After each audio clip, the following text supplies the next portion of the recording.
नमस्कार दोस्तों, SGM education रे यूट्यूब चैनल पर आपका हार्दिक स्वागत है। जैसा कि अपना जो ये फर्स्ट ग्रेड, सेकंड ग्रेड और रीट मेंस को लेकर बैच चल रहा है, उसमें जस्ट हम चर्चा कर रहे हैं अपना अभी जो फर्स्ट ग्रेड हिंदी का पेपर हुआ है। दोस्तों, हिंदी के प्रश्नों पर हम सबसे पहले चर्चा कर रहे हैं। हमने पिछली कक्षा में आए हुए पेपर के 20 प्रश्नों पर डिस्कस कर लिया था। अब आगामी 20 प्रश्नों पर और डिस्कस करते हैं। दोस्तों, ये जो आपको बताया जा रहा है वो एकदम ऑथेंटिक है, इसमें कोई हेर फेर नहीं है। चाहे किसी भी RPSC की हो या और अदर किसी भी कोचिंग की सब में ये आपको सही मिलेंगे। और अगर यहाँ जो बताए जा रहे हैं वो आपको फैक्ट सहित बताए जा रहे हैं, यहाँ सही है तो सब जगह सही है। तो आइए हम आगामी 20 प्रश्नों पर और डिस्कस करते हैं। तो देखिए, आज का पहला प्रश्न, मन के चंचल विकारों को कहते हैं। हमारे मन के जो चंचल विकार हैं, जो कुछ देर के लिए उत्पन्न होते हैं और फिर लुप्त हो जाते हैं, ऐसे विकारों को कौन से विकार कहा जाता है? तो इनको कहा जाता है दोस्तों संचारी भाव। स्थायी भाव जो स्थायी रूप से सुसुप्त अवस्था में हमारे हृदय में रहते हैं और कोई निश्चित कारण प्राप्त करके और जागृत हो जाते हैं, तो ये तो स्थायी भाव होते हैं। विभाव ये कारण होते हैं जो भावों को जागृत करते हैं। अनुभाव विभाव के पीछे चलने वाली क्रियाएं। और ये संचारी भाव संख्या में 33 होते हैं। और ये जैसे ही कोई स्थायी भाव या कोई रस उत्पन्न रस पैदा होने वाला होता है या रस आने वाला होता है, उससे पहले ये संचारी भाव है, ये संचरण करके और स्थायी भाव को पूर्ण अवस्था तक पहुंचाने का कार्य करते हैं। तो मन के चंचल विकारों को क्या कहा जाता है दोस्तों? संचारी भाव। इसी क्रम में अगला आपके दूसरा प्रश्न, पानी गए न ओबरे मोती मानस चून, यह किस छंद की पंक्ति है? जैसे हमने पढ़ा कि रही मन पानी राखिए बिन पानी सब सून, पानी गए ना उबरे मोती मानस चून। तो दोस्तों, यहां अगर अलंकार देखा जाए तो इस पंक्ति में आपके श्लेष अलंकार है, जबकि यहां पूछा है आपके इस पंक्ति में कौन सा छंद है। तो यहां आपके कौन सा छंद हो जाएगा दोस्तों? दोहा।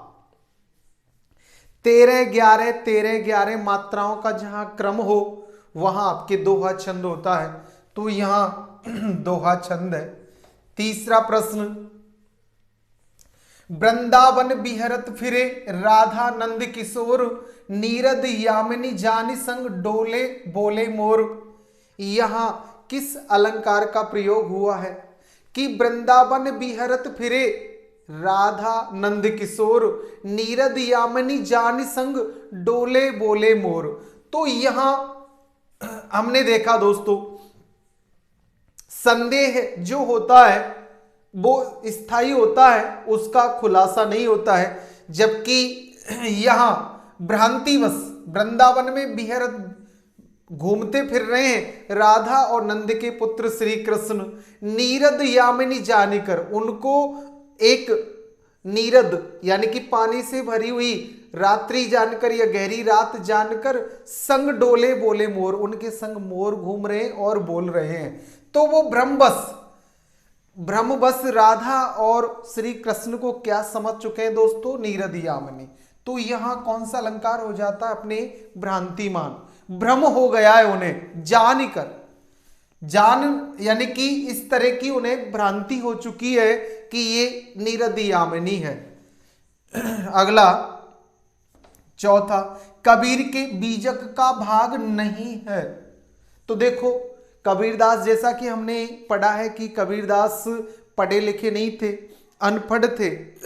इनकी वाणी को, इनके उपदेशों को इनके शिष्य धर्मदास ने बीजक नाम से संग्रहित किया और उसने बीजक को 3 भागों में विभाजित किया, जिसमें आपके साखी, शबद और रमेनी, ये 3 पार्ट, 3 भाग थे बीजक के।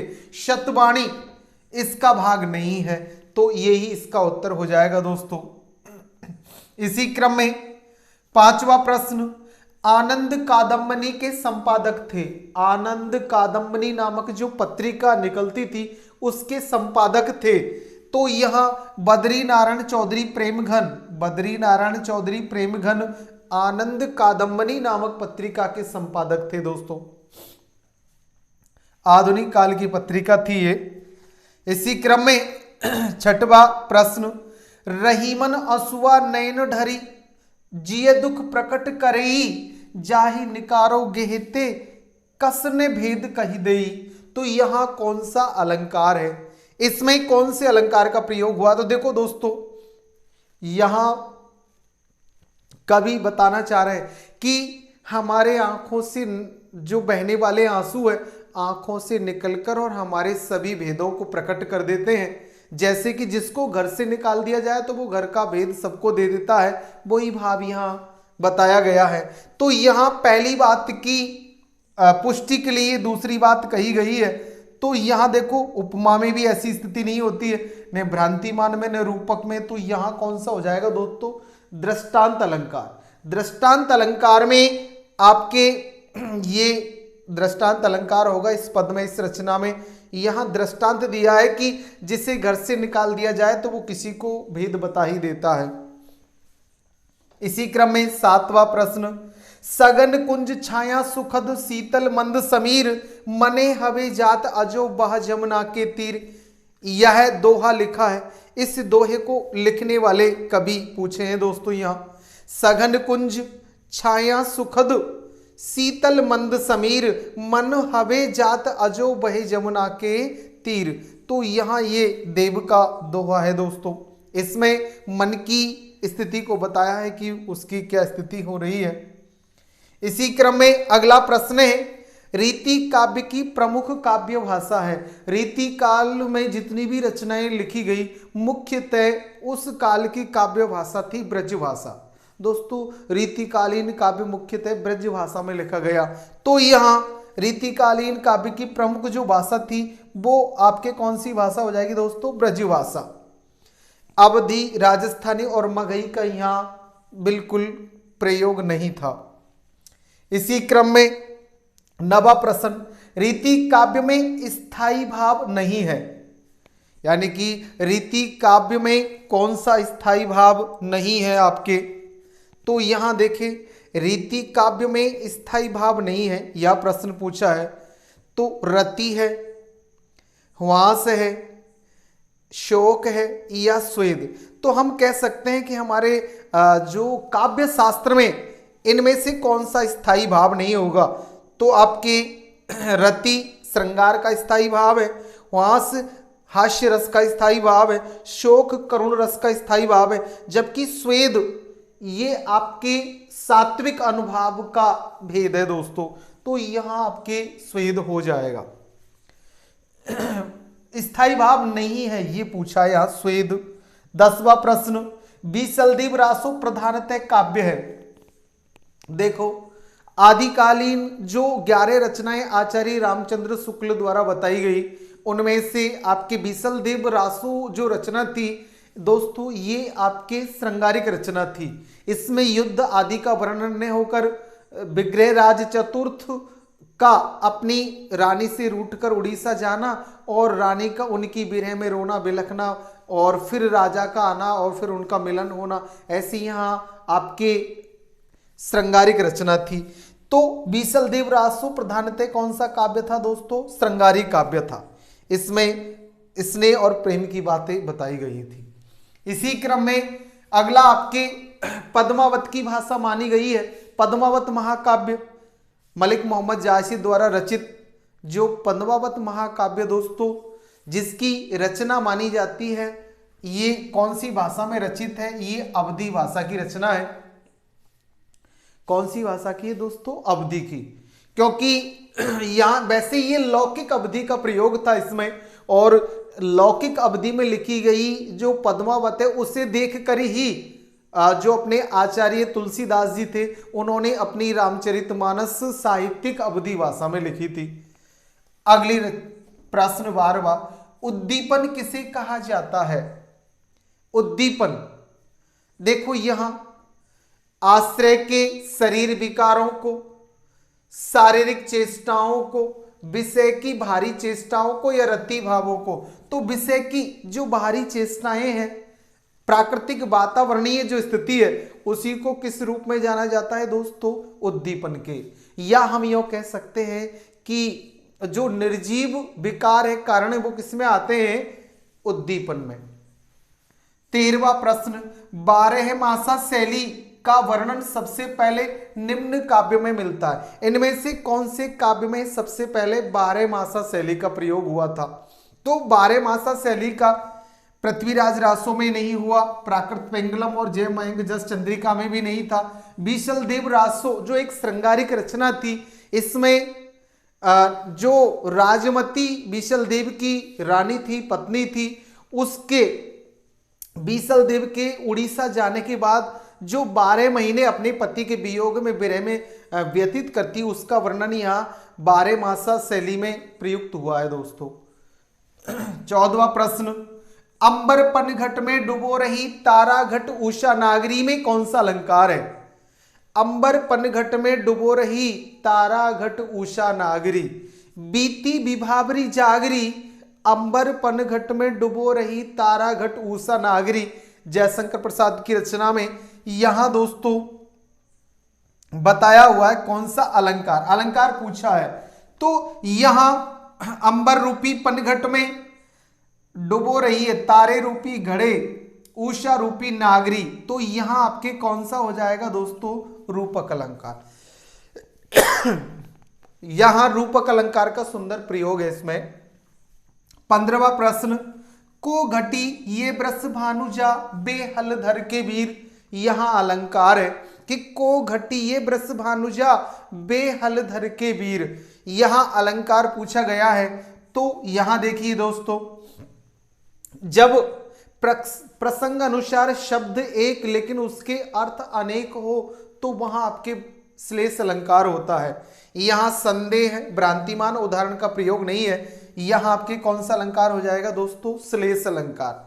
वृषभ अनुजा, वृष भानुजा राधा हलधर के वीर, यानी कि हलधर यानी बलराम की वीर यानी भाई कृष्ण आदि का है। इधर वृषभ अनुजा यानी गायर, हलधर यानी बैल आदि के साथ यहाँ प्रसंग के अनुसार इनके अर्थ एक से अधिक हो सकते हैं, इसलिए यहां कौन सा अलंकार हो जाएगा? श्लेष अलंकार। 16वां प्रश्न, सिद्धों की संख्या बताई गई है। राहुल सांकृत्यायन ने अपनी रचना में जो सिद्धों की संख्या बताई है वो बताइए दोस्तों 84। 84 सिद्ध और 9 नाथ बताए गए हैं। तो हमने आदिकाल को पढ़ लिया है और आदिकाल के बाद हम भक्ति काल पढ़ रहे हैं। भक्ति काल का जो पार्ट है उसमें भी हम देख रहे हैं कि हमने देखा कि आदिकाल को जो रचनाओं को 4 भागों में बांटा, रासो काव्य, रास काव्य और आपके संत काव्य या जो संत काव्य की लौकिक काव्य। तो संत काव्य में नाथ काव्य और आपके सिद्ध काव्य आता था। तो नाथों की संख्या 9 जबकि सिद्धों की संख्या 84 बताई है। प्रथम या पहला कवि सरहपा नामक सिद्ध माना जाता है। तो उसी क्रम में प्रश्न 17वां, जातन की झाई परे में अलंकार बताइए। मेरी भव बांधा हरो राधा नागर सोए, जातन की झाई परे श्याम हरित दुति होए। ये बिहारी जी की जो रचना है, बिहारी सस्सई, उसका प्रथम दोहा है दोस्तों। तो यहां जातन की झाई परे श्याम हरित दुति होई, इसमें अलंकार पूछा है। तो ने तो यहां भ्रम है, ने संदेह, ने स्मृति आभास है। यहां जिस तन की झाई, झाई का अर्थ परछाई, देखने से आदि से लिया है। तो यहां कौन सा अलंकार हो जाएगा दोस्तों? श्लेष। जब प्रसंग अनुसार शब्द एक अर्थ अनेक है तो वहां श्लेष अलंकार होता है। 18वां प्रश्न, एक और अजगर ही लखी, एक और मृग राय, बिकल बटो ही बीच ही पर्यो मूर्छा खाए। यहां किस रस की व्यंजना है? आपको यहां रस बताना है कि इसमें कौन सा रस है। तो देखो, एक और तो अजगर को लख यानी देखकर, एक और मृग राय और एक और शेर को देखकर विकल बटोही, व्याकुल होकर बटोही यानी राहगीर बीच में ही पर्यो मूर्छा खाए, मूर्छित होकर गिर पड़ता है। तो दोनों ओर से सर्प और शेर को देखकर यह स्थिति हुई है भय की वजह से। किसकी वजह से दोस्तों? भय की हो। तो यहां कौन सा रस होगा? बीभत्स रस, वीर रस, भयानक रस या अद्भुत? तो यहां बीभत्स का तो स्थायी भाव होता है जुगुप्सा या घृणा, वीर का हो जाता है दोस्तों उत्साह, और अद्भुत रस का हो जाता है विस्मय आश्चर्य। तो यहां आपके कौन सा हो जाएगा? भयानक रस। भयानक रस का स्थायी भाव है भय। 19वां प्रश्न, सतगुरु के सदके करूं, यहां सदके से आशय है, यहां सदके कबीरदास जी के पदों में से है, सतगुरु के सदके करूं। सदके का आशय लिया है दोस्तों न्योछावर से कि सतगुरु पर मैं बार बार सच्चे गुरु पर, गुरुदेव को अंग नामक, जैसे कबीरदास जी की रचनाओं में उनकी जो बिरह को अंग, सतगुरु को अंग, आत्मा को अंग, नाम सुमिरन को अंग, तो यहां गुरुदेव के अंग से लिया है, जिसमें सदके का अर्थ होता है न्योछावर। आगे 20वां प्रश्न, पूर्वी हिंदी की बोली नहीं है। तो पूर्वी हिंदी अब 36 पूर्व, ऐसे अवधि, वैसे बघेली और 36 से छत्तीसगढ़ी, ये पूर्वी हिंदी की बोली है दोस्तों। तो यहां अवधि, बघेली और छत्तीसगढ़ी, अब 36 पूर्व, अब से ऐसे अवधि, वैसे बघेली और छत्तीसगढ़ी, अब कौन सी नहीं है दोस्तों? यहां ब्रज, ये आपके पश्चिमी हिंदी की बोली है। तो पूर्वी हिंदी की बोली नहीं है, तो वो कौन सी हो जाएगी दोस्तों? ब्रज बोली। इसी क्रम में 21वां प्रश्न, विद्यापति की रचना कीर्ति लता की भाषा है। जैसा कि हमने पढ़ा कि जो 11 रचनाएं आचार्य रामचंद्र शुक्ल ने बताई, उनमें से 3 रचनाएं विद्यापति की भी है, कीर्ति लता, कीर्ति पताका और पदावली। तो विद्यापति की ये तीनों रचनाओं में कीर्ति लता और कीर्ति पताका अपभ्रंश की रचनाएं, अपभ्रंश भाषा में, जबकि पदावली मैथिली भाषा में रचित उनकी रचनाएं। तो दोस्तों यहां आपके विद्यापति की जो भाषा है, इसकी विद्यापति की रचना कीर्ति लता की, वो हो जाएगी दोस्तों अपभ्रंश। इस प्रकार आज हमने 21 प्रश्नों पर चर्चा की, 20 के बारे में हम पूर्व कक्षा में पढ़ चुके हैं, और आगामी कक्षा में बच्चे कुछ अन्य प्रश्नों पे और डिस्कस करेंगे दोस्तों। ये एकदम ऑथेंटिक और आपको वो बताया जा रहा है जो वास्तविक है। आप इधर उधर कहीं भी कोचिंगों से मैच करें, मिला है, लेकिन साथ में इससे भी देखिए दोस्तों, अपने मित्रों को शेयर करें, अच्छा पढ़े और आगे बढ़े दोस्तों। धन्यवाद।